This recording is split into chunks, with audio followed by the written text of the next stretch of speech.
Sound ಇಲ್ಲಿಂದಾನೇ ಬರ್ತಾ ಇರೋದು.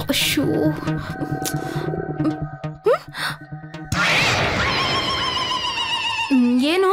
Stomach full boil ಆಗ್ತಿದೆ ಅನ್ಸತ್ತೆ, ಸ್ವಲ್ಪ ನೋಡ್ಕೊ.